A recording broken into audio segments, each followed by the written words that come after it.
નમો અરિયંતાણમ નમો સિદ્ધાણમ નમો આયર્યાણમ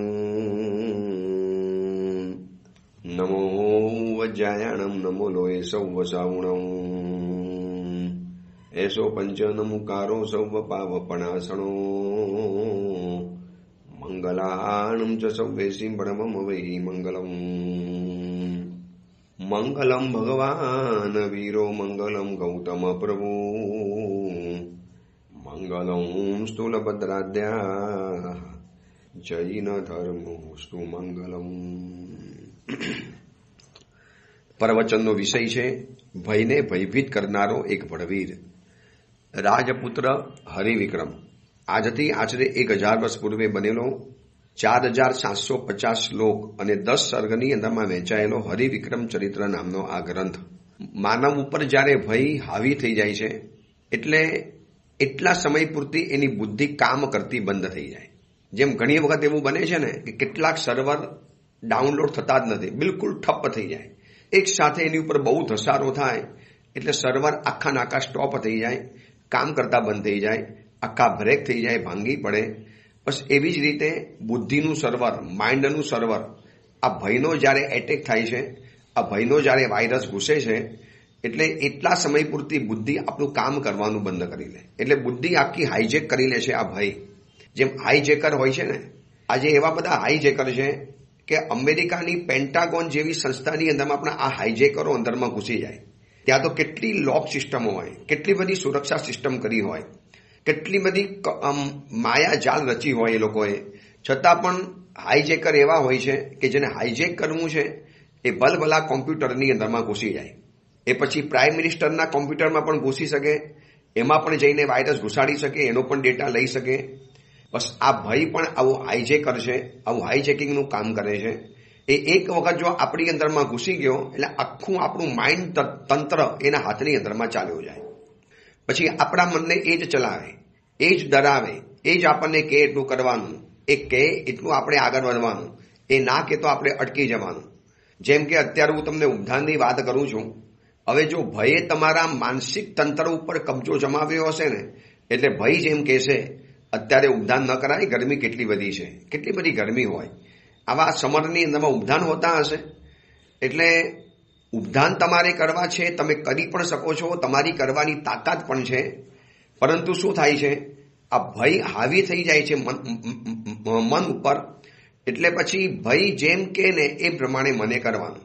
જેમ હાઈજેકરે હાઈજેક કરી દીધું હોય એટલે પછી જેમ કે એ પ્રમાણે કરવું પડે ને. આજે કેટલાય ત્રાસવાદીઓ છે, કોઈક એરોપ્લેનની અંદરમાં હાઈજેકર બનીને ઘૂસી જાય છે, પછી ઓલા વિમાનનો પાયલોટ પોતાની ઈચ્છા પ્રમાણે વિમાન ન ચલાવી શકે, એ ઈશારો કરે ત્યાં જવાનું, એ કે એ એરપોર્ટ પર ઉતરવું પડે, બધું જ એના કયા પ્રમાણે કરવું પડે.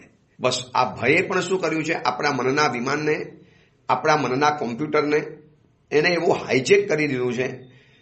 એટલે બધી બાબતમાં આપણને ડરાવે. અરે સંયમ જીવન પણ લેવાની તીવ્ર ભાવના હોય, તીવ્ર મનોમંથન હોય, લેવાની જબરજસ્ત ખેવના હોય, ઈચ્છા હોય, પરંતુ ત્યાંય વળી પાછો ભય આવી જાય, કામ નહીં, ન ફાવી શકે. સંયમ જીવન કેટલું બધું કડક કહેવાય, કેટલું કઠોર કહેવાય, કેવી રીતે જીવી શકાય આવી રીતે. બસ આ ઉદ્ધાન કરવામાં, આરાધના કરવામાં, સાધના કરવામાં, સંયમ જીવન સ્વીકારવામાં, કોઈ પણ નાની મોટી તપસ્યા કરવામાં, અથવા તો કોઈ પણ નાનું મોટું સાહસ કે પરાક્રમ કરવાની અંદરમાં આ ભય આપણા મનનો કબજો જમાવી લે છે. આ ભય આપણી ઉપર હાવી થઈ જાય છે. એટલે આ ભયને જો ફગાવવો હોય તો 1 સેકન્ડમાં ફગાવી દેવાય. તું કે એ તો હું નહીં જ કરું, હું તો ખાસ ઉપધાન કરીશ, બિલકુલ કરીને બતાવીશ. અરે ગરમી તો ઘરમાં પણ લાગવાની. ગરમી કે ખાલી કઈ સુરતમાં મહાવીર ધામના ઉપાસમાં લાગવાની છે એવું નથી. ગરમી તો ઘરે પણ લાગશે. માનો એ 2, 4, 15 કલાક એવા સમયની અંદરમાં લાઇટો ઉડી ગઈ, તો બધી જગ્યાએથી વીજળી ગુલ થઈ ગઈ, તો કંઈક એવું બની ગયું તો ગરમી સહન કરો જ છો ને. તો અહીંયા તો કર્મ નિજડા માટે, કર્મના ક્ષય માટે, એક આધ્યાત્મિક વિકાસ માટે ગરમી સહન કરવાની છે. પછી એટલા બધા શું ગભરાવાનું? પણ આ ગભરાવે છે આપણી અંદરમાં રહેલું મન. અને મન ગભરાવે છે કારણ કે મનની ઉપર કબજો જામી ગયો છે ભયનો. એ ડરે એવો કબજો જમાવી લીધો છે ને કે આપણને ત્યાંથી ચસકવા ના દે, આપણને ત્યાંથી હટવા ના દે, ત્યાંથી ખસવા ના દે. એટલે આવી બધી ભયની વાતો સાંભળ્યા પછી ભયથી ભયભીત થવા કરતા ભયને જ ભયભીત બનાવી દેવાનો. આ કથા આપણે જાણીએ છીએ ને, કેવી કથા છે, કેવું અદ્ભુત સાહસ કરે છે આ વીરસેન. રાક્ષસ, વ્યંતર, પિશાચ આ બધાથી ભરેલા નગરની અંદરમાં જઈ ગયો, ઓલા યુવકને બચાવી લીધો, રાક્ષસને પ્રતિબોધ કરી લીધો, પછી અકલંક અને અમલ મુનિવરના પરિચયની અંદરમાં લેવડાવી અને રાક્ષસનું સર્વથા હૃદય પરિવર્તન કરી લીધું. એક વિચારો, આટલા ક્રૂર વ્યક્તિની પાસે જઈ અને એને પોતાની વાત એના ઘરે ઉતારવી, કેટલું મોટું સાહસ છે, કેટલું મોટું પરાક્રમ છે. એટલે માણસ ધારે તો બધું જ કરી શકે છે, એક જો ભયનો અંચરો ફગાવી દેતો. આ ભયની જે ઉપર કામરી ઓળી છે એને ફગાવી દેવાનું, ભયનો જે ઓથાર જામેલો છે એને ઉચકીને ફગાવી દેવાનું, તો કામ થઈ શકે. કુમાર કેવલજ્ઞાની મુનિવરો જે બનેલા હતા, અકલંક અને અમલ મુનિવર, વંદન કર્યા, નીકળી પડ્યો. હવે એનું કામ છે ચંદ્રસિંહને શોધવાનું. પરોપકાર કરવા માટે નીકળ્યો તો એમાં વળી પાછો વચમાં એક પરોપકાર કરી દીધો. આ જિંદગીની યાત્રા છે. પરોપકાર આપણે લઈએ છીએ, બીજાના ઉપકારથી આપણે જીવીએ છીએ, તો આપણે બીજા ઉપર ઉપકાર કરવાના, આપણે બીજા ઉપર ઉપકારોની વર્ષા વરસાવવાની. એટલે ચંદ્રસિંહને શોધવાના પરોપકારમાં નીકળ્યો તો એમાં નગરની અંદરમાં ઉપકારની હેલી વરસાવી દીધી. કેટલા બધા જીવોને મરતા બચાવ્યા, કેટલા બધા પરિવારોને અનાથ બનતા બચાવ્યા, કેટલી માતાઓની દુઆ પ્રાપ્ત કરી. જ્યારે નગરમાંથી નીકળે છે ને, નગર હિપકે હિપકે રડે છે. નગરના લોકોની આંખમાંથી આંસુ છે, અમારા ભગવાન છો તમે, તમે અમારા જીવનદાતા છો, તમે ન આવ્યા હોવ તો અમે આજે બધા મોતના મોંમાં હોમા જવાના હતા. એક પછી એક બધાનો વારો આવવાનો હતો, પણ તમે આ રાક્ષસનું પરિવર્તન કરી, ખરેખર તમે અમારી જિંદગી બચાવી નાખી. કેવા એટલે એક પરોપકાર કરવા ભલે કષ્ટ પડે, થોડુંક ભલે આપણું બગડે, આપણું જતું કરવું પડે, આપણે આપણી થોડીક બાંધછોડ કરવી પડે, પણ સામે પરોપકારથી જે પુણ્ય પેદા થાય, લોક ચાહના પેદા થાય, લોકોનો જે પ્રેમ મળે, એમ લાગે કે બધો પરિશ્રમ કરેલો વસૂલ થઈ ગયો. હવે વીરસેન આગળ વધે છે ચંદ્રસિંહને શોધવા માટે. કોઈ પણ ગામ, કોઈ પણ શહેર, કોઈ પણ નગર, કોઈ પણ જંગલ, કોઈ પણ ગુફા, કોઈ પણ અટવી, એવી એક પણ જગ્યા બાકી નથી કે જ્યાં એ ફર્યો ન હોય ચંદ્રસિંહને શોધવા માટે. પણ ક્યાંકથી સમાચાર જ નથી મળતા. ધરતી ગરી ગઈ, આકાશની અંદરમાં ઓગળી ગઈ, દિશાઓની અંદરમાં વિલીન થઈ ગઈ, કશું જ ખબર નથી. છતાં પણ એક આશાનો દોર છે અંદરથી કે છે હજી આગળ વધો, હજી આગળ વધો, કંઈક રસ્તો નીકળશે. અને કરતા કરતા કરતા કરતા ત્યાં પહોંચ્યો કે હવે લાસ્ટ સમુદ્ર આવી ગયો, છેલ્લો ધરતીનો છેડો સમુદ્ર કહેવાય. હવે એનાથી આગળ તો કશું છે જ નહીં. લાસ્ટ લવણ સમુદ્રનો દરિયા કિનારો આવી ગયો, છેલ્લો દરિયો આવી ગયો. હવે એ દરિયા કિનારાના ગામની અંદરમાં પણ તપાસ કરી, કોઈ સમાચાર નથી મળતા. એટલે હતાશ થઈને, નિરાશ નથી થયો, પણ થાકી તો ગયો છે. ક્યાં શોધું આ ચંદ્રસિંહને? એના માતા પિતાને વચન આપીને આવ્યો છું.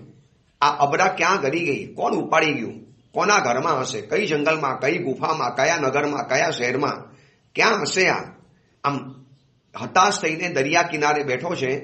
દરિયાના ઉછળતા મોજા જોવે છે.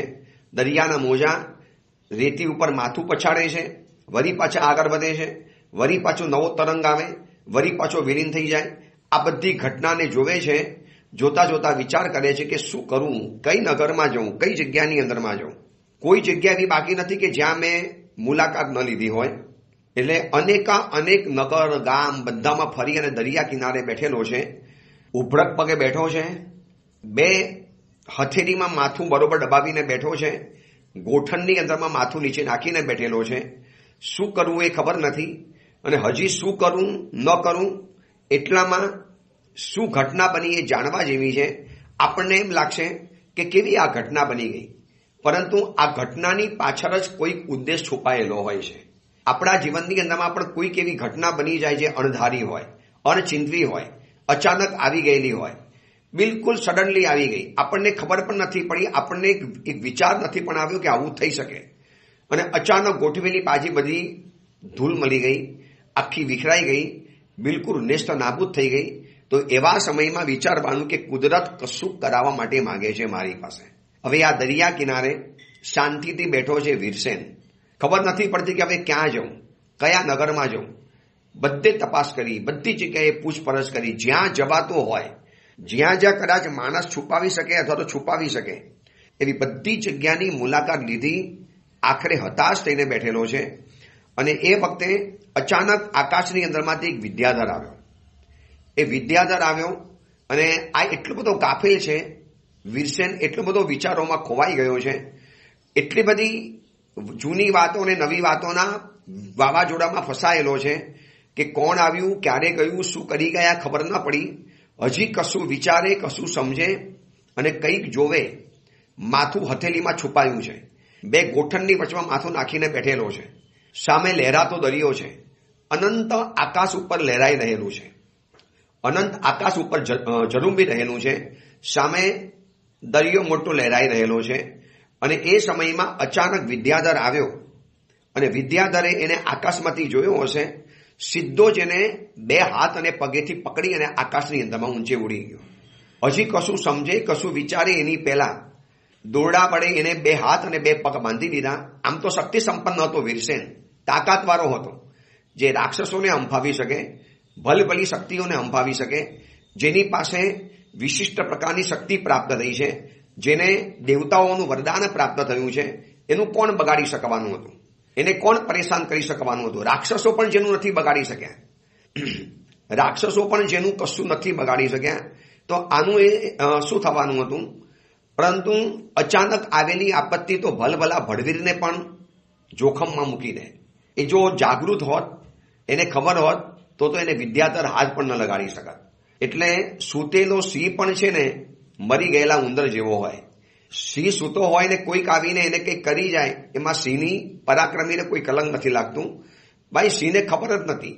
હિંમત હોય તો સિંહ જ્યારે જાગતો હોય ત્યારે આવો, ત્યારે છંછેડો, ત્યારે એની કેસવારી પકડો, તો ખબર પડે કે શું હાલત થાય છે.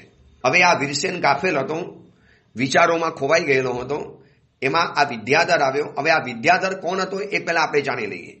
કદાચ તમને આગળ યાદ હોય તો કમલકેતુ નામના વિદ્યાધરનો આગળ ઉલ્લેખ આવેલો. જ્યારે વીરસેન પોતાના પિતાજીનો બદલો લેવા માટે જ્યારે આવ્યો હતો નગરમાં, અને નગરની અંતમાં હાથીને જીત્યો, હાથીને વશ કર્યો, અને હાથી ઉપર બેસીને જ્યારે રાજમહેલ તરફ જાય છે, ત્યારે આકાશનીમાંથી એક સ્ત્રી એને પોકાર પાડેલો, મને બચાવો વીરા, મને બચાવો. એ અજાણી સ્ત્રી હતી અને આ પણ અજાણ્યો હતો. એ કોઈ કમલકેતુ નામના વિદ્યાધરના હાથે ફસાયેલી હતી પદ્મા નામની શેઠાણી. કોઈ નગરમાંથી ઉપાડીને લઈ આવ્યો. યાદ આવ્યું? કમલકેતુ હતો જે વિષયાંધ હતો, વિષયાસક્ત હતો, જેને રોજની એક નવી સ્ત્રી જોઈએ એટલો બધો વિષય આસક્ત હતો. અને કમલકેતુ આ સ્ત્રીને ઉપાડી ગયો. સ્ત્રીએ જ્યારે વીરસેન પાસે બચાવવાની માંગણી કરી, વીરસેન બચાવવા ગયો. આ તો પરોપકારની મૂર્તિ છે, પરોપકારનો જીવંત અવતાર છે. અને એની જપાજપીની અંદરમાં એને કમલકેતુને મારી નાખ્યો અને વીરસેન એ પદ્મા શેઠાણીને મૂકી ગયો. હવે આ કમલકેતુ જે મરી ગયો ને, એનો સગો નાનો ભાઈ પવનકેતુ. પવનકેતુ થોડોક મોટો થયો એટલે એને ખબર પડી કે મારા ભાઈને કોઈ માનવે માર્યો છે. કેમ માર્યો છે, શું માર્યો છે એ નથી જોતો, બસ મારા ભાઈને માર્યો. પણ શેના માટે માર્યો એ તો જોવું જોઈએ. એ જોતા નથી કેમ માર્યો, બસ મારા ભાઈને કેમ મારી નાખ્યો. એટલે એનું વેર યાદ કરી અને વીરસેનની સાથે બદલો લેવા માટે આવ્યો છે. હવે આ વીરસેન અત્યારે ગાફેલ હતો. એને વિદ્યાઓ દ્વારા ખબર પડી જાય. પ્રજ્ઞપ્તિ વગેરે વિદ્યાઓ એવી હોય છે વિદ્યાધરો પાસે કે એ લોકોને આવી બધી તરત જ માહિતી મળી જાય કયો માણસ કઈ જગ્યામાં અત્યારમાં છે. એટલે પોતાના મોટાભાઈ કમલકેતુના મોતનો બદલો લેવા માટે એને ખબર પડી ગઈ કે વીરસેને માર્યો છે. અત્યારે વીરસેન ક્યાં છે પણ એને ખબર પડી ગઈ. ધરતીનો છેડો, સમંદર સાવ એકલો અટુલો છે બહાદુર પરાક્રમની મૂર્તિ છે. ઇન્દ્રને પણ એક વખત હંફાવે એવો તાકાતવાળો છે. એટલે એને ગાફેલ હતો ત્યારે હુમલો કર્યો અને એને બાંધીને આકાશની અંદરમાં લઈ જાય છે. આ પવનકેતુ ઉપર લઈ જાય છે અને કહે છે, તે મારા ભાઈને માર્યો હતો ને, તે મારા ભાઈને ખતમ કરી નાખ્યો હતો ને, હવે હું તને ખતમ કરી નાખીશ. ત્યારે એને યાદ આવ્યું કે આ કમલકેતુનો ભાઈ લાગે છે, વિદ્યાધર છે અને મારી સાથે બદલો લેવા માટે આવ્યો છે. હવે વીરસેન જોવે છે કે જોવાનો શું કરે છે. હમણાં કશું કરવાથી બાજી બગડી શકે એમ છે. હમણાં એનો હાથ ઉપર છે, મારો હાથ નીચે છે. એટલે હમણાં બહુ ઉતાવળ નથી કરવી. જોઉં શું કરે છે. આ તો ખૂબ આકાશની અંદરમાં ઉપર લઈ ગયો અને કહે છે, હું તને દરિયાની અંદરમાં પછાડીશ, તું દરિયાના પાતાળની અંદરમાં જઈશ અને આ હાથ પગ તારા બાંધી દઉં છું, તું ખતમ થઈ જવાનો, મરી જવાનો. હવે એ સમયે વીરસેનને નવકાર મહામંત્ર યાદ આવ્યો. આપણને જન્મથી નવકાર મહામંત્ર મળી ગયો છે એટલે કિંમત નથી, પણ આ અકલંક અને અમલ મુનિવરે આ વીરસેનને જે નવકાર મંત્ર શીખવાડ્યો, નવકાર મંત્રની જે દીક્ષા આપી છે અને નવકાર મંત્રના પ્રભાવની જે વાતો કરી છે, સાચું કહું ને તો બધા જ મંત્રોની શિરોમણી સમાન બધા જ મંત્રોના શિરોમણી સમાન આ નવકાર મહામંત્ર છે. એટલે આપણે બોલીએ છીએ ને, નવકાર મંત્ર વિનાશ કીધો અન્ય મંત્રો જાણીને. બીજા બધા મંત્રોની પાછળ એવા ભટક્યા, એવા ભાગ્યા, એવા દોડ્યા. તંત્ર, મંત્ર, યંત્ર, જંત્ર, જ્યાં જ્યોતિષ, પાખંડી, પછી ધુવા, ધતુરા, જે પણ જ્યાં મળ્યા ને ત્યાં પાછળ ભાગ્યા. પણ એક શાંતિથી એક ચિત્તે ક્યારે 108 નવકાર શાંતિથી ઘરે બેસીને ગણ્યા છે. વિશ્વ માતાનું સુખ આપવાની જેની પાસે તાકાત છે, 14 પૂર્વનો સ્વામી છે, જેને ભજવાથી સંસાર તમારું જસ્સ મણે નવકારો સંસારો તસ્સ કિમ ગુણઈ. પૂજ્ય પંડ્યાસી ભદ્રંકર વિજયજી મા સાહેબનું એકવાર સાહિત્ય વાંચી લેજો. નવકાર મંત્ર શું છે એ આપણને એમના શબ્દો દ્વારા ખબર પડશે. આવો અચિંત્ય ચિંતામણી, કલિકાલ કલ્પતરું, મનોરથને પૂર્વાની અંદરમાં ચિંતામણી રત્ન સમાન એવો નવકાર મહામંત્રનો જાપ શરૂ કર્યો કે હમણાં બંધાયેલો છું. એટલા બંધનમાં બાંધ્યો છે કે હમણાં મારી શક્તિ કશી કામ નથી લાગ્યો. જો તો ખરો શું કરે છે, અને કહે છે કે જો તને ફેંકું છું, તે મારા ભાઈને માર્યો હતો ને, હું તને મારી નાખીશ. તો એમ નહીં સમજતો કે હું મારા ભાઈનો બદલો લેવા નહોતો આવવાનો. વીરસેન કશું જ નથી બોલતો. એને ઉચક્યો અને ઉચકીને સીધો દરિયાના પેટાળને માં ફેંક્યો. હવે નીચે ઘૂઘવતો સમંદર, ભયંકર લહેરાતો સમંદર, અને આકાશના હજારો ફૂટ ઉપરથી નીચે પડવાનું. કરગરતો નથી, ડરતો નથી, ગભરાતો નથી, ચિલ્લાતો નથી. અને આપણે હોઈએ તો કેવી ચીસાચીસ કરી મૂકે, કેવી રડારોડ કરી મૂકે, કેવી આપણે હું માં ને હું બાપ તરીકે ચિલ્લી કરી મૂકે. વીરસેન સમજે છે કે હવે આમાંથી કંઈક તો રસ્તો મારે કાઢવાનો છે, ઉતાવળ કરવાથી કામ નહીં થાય. એટલે ઓલાએ જ્યારે ઉપરથી નીચે ફેંક્યો, નવકાર મંત્રનો અજપા જાપ ચાલે છે, નવકાર મંત્રના ધ્યાનની અંદરમાં છે, અને સમંદરમાં ફેંક્યો. મોટો ધુબાકો થયો, મોટું પાણીના ફુવારા ઉડ્યા અને ધીરે ધીરે દરિયાની અંદરમાં ઉતરવા માંડ્યું. હવે જૂના સમયની અંદરમાં પાણીમાં રહ્યા પછી પણ શ્વાસ કેવી રીતે લેવાય અને પાણી મોઢાની અંદરમાં ન જાય, આ બધી તાલીમ અને ટ્રેનિંગ આપવામાં આવતી હતી. આના માટે કોઈ અલગ ક્લાસ નતા કરાવતા. હવે આજે કેવું છે ખબર છે, આજનું સ્કૂલનું શિક્ષણ કેવું વિચિત્ર છે કે તમને પુસ્તકના સિલેબસ સિવાયની બીજી કોઈ પણ તમારે કલા શીખવી હોય, તમારે એક્સ્ટ્રા પૈસા ભરી તમારે કોચિંગ રાખવાનું. કેમ ભાઈ, સ્કૂલ બધું ન શીખવાડી શકે? જૂના કાળમાં ગુરુકુલમાં ઘોડે સવારની અલગ સ્કૂલ નથી આવતી, શસ્ત્ર ચલાવવાની સ્કૂલ અલગ નથી આવતી. આવી ધાતુ વિદ્યાઓ કે આવા જ્યોતિષ કે બીજું બધું ભણવા માટેના કોઈ અલગ ક્લાસ નતા કરવા પડતા. એ જ ગુરુકુલમાં 12 વર્ષ ભણે એટલે બધું જ શીખીને આવે. હવે આજે છોકરો 12 વર્ષની અંદરમાં તો ખાલી સ્કૂલનું સિસ્ટમ જ શીખીને આવે છે. પછી ડોક્ટર બનવું છે, અલગ ક્લાસીસ. એમાં વળી પાછું એડવાન્સ ટેકનોલોજી વાળું ભણવું છે તો અલગ કોચિંગ. એના માટે વળી પાછા બીજા 10 વર્ષ બગાડવાના. એટલે બાળક ભણવામાંથી ઊંચો જ નથી આવતો. એટલે ન પરિવારને કામ લાગે, ન ધર્મને કામ લાગે, ન સમાજને કામ લાગે. આજે 25 અને 28 વર્ષના દીકરા દીકરીઓ હજી ભણવામાંથી ઊંચા નથી આવતા. તો ભાઈ, તમે પિતાજીના ધંધામાં ક્યારે બેસશો? દીકરીઓને કહું છું કે તમે તમારી માતા પિતાને કિચનની અંદરમાં કામ ક્યારે કરાવશો, હેલ્પ ક્યારે કરશો? એટલે 28 વર્ષ સુધી તો દીકરી ભણતી હોય, પછી જોબ શરૂ કરે, એટલે 30 વર્ષ સુધી તો લગ્ન નહીં કરવાના. કેટલું વિષ ચક્ર ચાલે છે, કેટલું ઉલટું ચક્ર ચાલે છે. અને એમાં વ્યસન અને વ્યભિચાર કરી શરીરને ખતમ કરી દેવાનું. એટલે જે સંતાન પેદા થાય છે ને એ પણ સાવ માય કાંગનું અને નિસ્તેજ પેદા થાય છે. જ્યારે જૂના સમયની અંદરમાં સ્કૂલ સિસ્ટમ એવી હતી કે એ ગુરુકુલમાં જ બધું શીખવાડી લે. ઘોડે સવારી, તલવાર ચલાવવાનું, બાણ વિદ્યા, નૃત્ય કલા, પછી નીતિ વગેરે જે શીખવાનું હોય, આ બધું 12 વર્ષમાં તો બધું જ આવડી જતું હતું, બધું જ આવડી જાય. આ પાણીની અંદરમાં જ્યારે ફેંક્યો છે વીરસેનને, શ્વાસ રોકી રાખ્યો છે, અને પાણીની અંદરમાં રહ્યા પછી પણ શ્વાસ કેવી રીતે લઈ લેવો અને પાણી મોઢાની અંદરમાં ન જાય એ બધું ટેકનિક તો આવડતી હતી. ઓલો તો ફેંકીને ચાલી ગયો. એને એમ કે આ દરિયામાં ફેંક્યો એટલે મરી જ જવાનો હોય. હાથ પગ તો બાંધી દીધા છે. આ દરિયાની અંદરમાં જલચર જીવો, વ્હેલ જેવી માછલીઓ, એવી ભયંકર ફિશ જેવી માછલીઓ હોય, એને ખાઈ જવાની. કોઈ મોટા મગરમચ્છ આવશે અને એને ખતમ કરી દેવાનો. હાશ, મેં મારા ભાઈનો બદલો વારી દીધો. ફેંકી અને પવન કીધું તો ઉડી ગયો પોતાની જગ્યા ઉપર. હવે આ બાજુ ધીરે ધીરે પાણીની અંદરમાં ઉતરે છે. ભયંકર પાણીનું દબાણ ઉપર આવે છે. આજનું સાયન્સ કહે છે કે અમુક લેવલ ગયા પછી પાણીનું પણ એટલું બધું ભયંકર પ્રેશર આવે માણસ ઉપર. એટલા માટે સબમરીને એવી રીતે બનાવે કે પાણીના ભયંકર પ્રેશરમાં પણ સબમરીન ફાટી ન પડે. આ ધીરે ધીરે નીચે ઉતરે છે. હાથ પગ તો બાંધી દીધા છે, પણ વીરસેન જોયું હવે કે બચવું હશે તો હાથ પગ હલાવવા તો પડશે જ. એને જેમ તેમ કરીને ઝટકો મારીને કાંઈ પણ કરીને પોતાના હાથ તો છોડાવી દીધા અને ધીરે ધીરે નીચે એવી જગ્યાએ ઉતર્યો, પાતાળ લોકની અંદરમાં ગયો. અને જ્યાં નીચે ઉતર્યો ને ત્યાંને જોયું કે એના પગ કોઈક એવી ધરતીને સ્પર્શે છે. અને જતા જતા રસ્તાની અંદરમાં ઓલા ઉપર દ્વેષ નથી કરતો, વિચારે છે મેં જ પરભવમાં કોઈક એવા કામ કર્યા હશે, મેં જ આ વ્યક્તિને પરેશાન કર્યો છે, આજે મારો શત્રુ બનીને આવ્યો છે. હવે શું થઈ ગયું છે નથી જોવાનું, હવે શું કરી શકાય છે એ જોવું છે.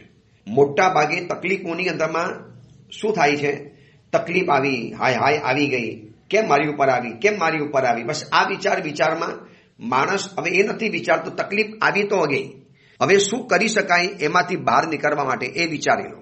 અને એ નથી વિચારતો અને તકલીફ ઉપર વિચાર કર્યા કરે.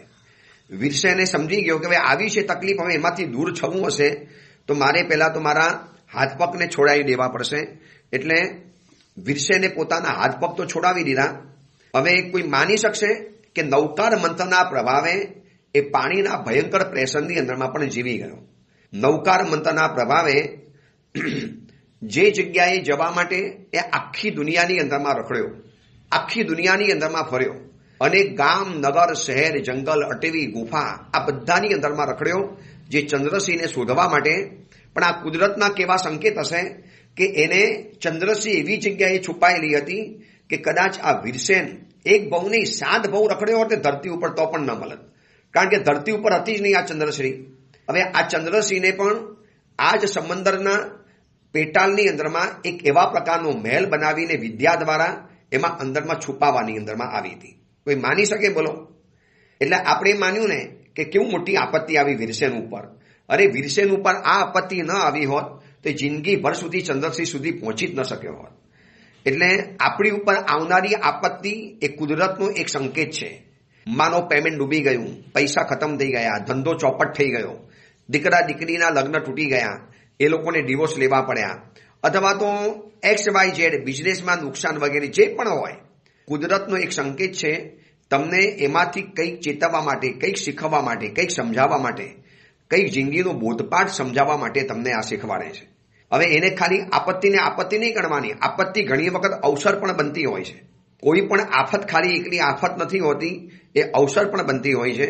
એટલે ગુજરાતીનું એક વાક્ય મેં વાંચેલું બહુ વખત પહેલા, કુદરત તમારા હાથમાં જ્યારે લીંબુ પકડાવે, ફરી વખત કુદરત જ્યારે તમારા હાથમાં લીંબુ પકડાવે તો એમાંથી શરબત કેવી રીતે બનાવવું એ કલા શીખી લેવી, એનું નામ છે સફળતા. હવે લીંબુ પકડાવ્યું છે તો લીંબુમાંથી હું શરબત બનાવી દઈશ, આપત્તિ આવી છે એમાંથી હું અવસર બનાવી દઈશ.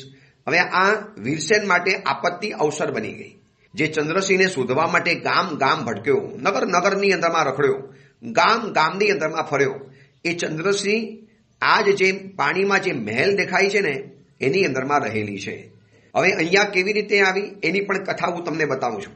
પણ આપણને આ કથા સમજાવે છે કે આપત્તિ આવી, તકલીફ આવી, મુશ્કેલી આવી, સંકટ આવ્યું, કોઈ પણ જાતનો ઉપદ્રવ આવ્યો, ઉપસર્ગ આવ્યો, કોઈ વિઘ્ન આવ્યું, તો એવા સમયની અંદરમાં હાઈવે કર્યા કરતા, ડર્યા કરતા, બીજા આડાતેડા વિચારો કર્યા કરતા, હિંસા કરું, મારી નાખું કે મરી જાઉં, આવા બધા ખોટા વિચારો કર્યા કરતા એમ વિચારો કે દરેક આપત્તિ મારા માટે એક અવસર છે, કંઈક મને સમજાવવા, શીખવવા માટે આવતી હોય છે. આ લગભગ સમજ નથી હોતી ને એટલે નાની તકલીફોની અંદરમાં રડવાનું, હાઈવે કરવાનું, મરી જવાનું અથવા તો મારી નાખવાનું, બસ આ જ અત્યારે ચાલે છે. મને નથી ગમતું, મારી નાખો, અથવા તો હું પોતે મરી જાઉં, સુસાઇડ કરી નાખું. પણ જિંદગીના સત્યને સમજો, જિંદગીના સિદ્ધાંતોને સમજો, જિંદગીની કેટલીક વાસ્તવિકતાને સમજવી પડશે કે તમને કર્યું છે તો કંઈક પાછળનું કારણ હશે, કંઈક રીઝન હશે કે કેમ આવી આપત્તિ આવી. હવે વીરસેન જો રડ્યો હોત ને, હાય દરિયામાં ફેંકી દીધો, હવે મારું શું, મારે મરી જવાનું, ચંદ્રસિંહને કોણ શોધી આપશે, કેવી રીતે જશે, એ કશો વિચાર નથી કરતો. એમ વિચારે કે જે મારા નસીબમાં હશે થયું. જે ગમ્યું જગત ગુરુ દેવ જગદીશને, તે હતણો ખરખરો ભોગ કરવો. ખરખરો એટલે અફસોસ.